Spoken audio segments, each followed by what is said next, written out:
Do you think that you have what it takes to be a landlord? Because real estate investing is not all it's cracked up to be. What's up, guys? My name is Shawn Connors. I am a real estate investor as well as the managing broker and co-owner at VRA Realty. I'm also a cash buyer. So if you or someone you know is looking to sell a property in Greater Philadelphia or the Poconos, you don't want to go through the entire hassle listing it on the market, you want a cash offer, sell it as is, all that good stuff, then let me know. Click the link below, schedule an appointment with me. Today, I want to talk to you about real estate investing and being a landlord. And as you can see, I'm sitting down.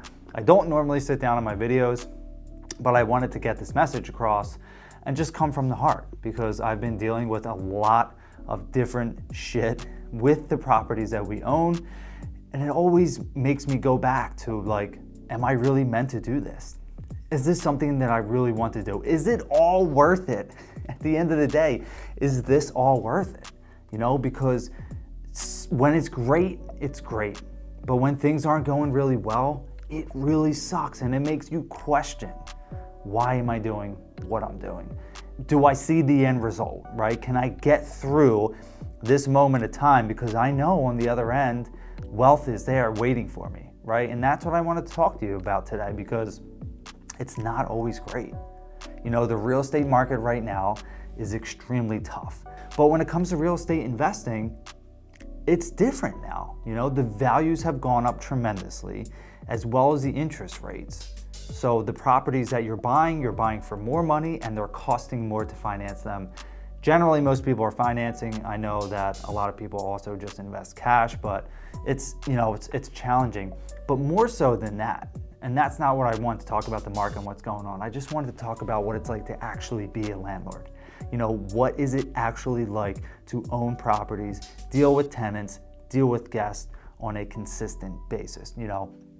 And for me, we've had a multitude of things happen, one after the other, like in the past week and a half. This building that I'm in right now, this is our commercial building. It's 9 total units, but we actually have 11 tenants. So here, we're in a condo association. So anything that happens on the outside is covered by the insurance from the condo. You know, we pay condo fees every single month, and those condo fees go to repairing different things in the different buildings. There's 5 buildings. So we had a major roofing problem, and we had just renovated. We put $350,000 into the renovation for this property, and we had roofing issues, right? So we were getting leaks everywhere. We've had to replace tiles, walls are damaged from it, you know, all kinds of stuff. So we had to deal with that. And then right after that, the hot water heater went and our sink was leaking into the bottom unit.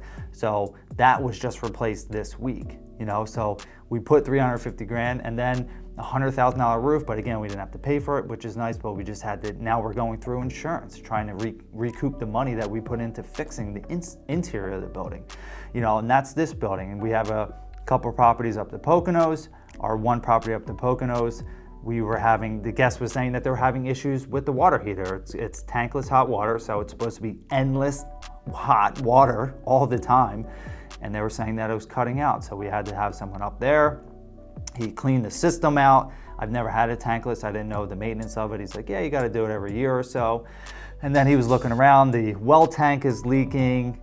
We have a guest there now who is saying the skylight's leaking. We have a 4-season room where it's leaking too. You know, and all this is happening in the same time that it's happening at the commercial building. And then our long-term rental in Downingtown, they were having a sink issue. So the sink was backed up, they couldn't use it, had to have a plumber in there, and he has to replace and realign the sink lines that go out to the exterior of the property, you know? So it's like, oh my gosh, it's one thing after another, after another, after another. And like eventually, when you look at like all the money you have to put out, it becomes very daunting. And I'm exhausted, you know? I'm physically exhausted from it. I'm mentally exhausted. It's affecting other areas of my life. And this is like the truth of being a real estate investor, of being a landlord. Like, it is exhausting. But the benefits to me outweigh that exhaustion because I know at the end of the day, for the most part, the tenants that we have, the guests that we have, they are paying for these repairs, right? And maybe it affects the cash flow, and it will affect the cash flow. But I know each month they're paying down our debt. And each month we are building our equity, we're building our net worth. And then at the end of the day, right, years down the road, when it's paid off and we're substantially cash flowing on these properties, like it's all worth it. And eventually we'll get to a point where we have enough properties that we can bring in property managers and I don't have to worry about it, right? And I'm just collecting cash flow and it becomes more passive. So the reality is it's very exhausting. When you're self-managing like we do, it's very exhausting. And there's times where I throw my hands up in the air, I'm like, fuck this, I'm done, you know? And that's how I feel, right? But then I know, I stick to my guns, I know in my heart that this is what I want to do. So I'm gonna continue to do it, but I just wanted to give you that message because it's not always what it seems to be. So if you're looking to get started investing, just know that. Reach out to someone that you know who's a landlord and they can give you the honest truth, right? And I'll do that. I'll 100%. I'm fully transparent in everything that I do within real estate. So if you want to learn more, if you want to chat, just click the link below, schedule an appointment with me. Thanks so much. Have an awesome day.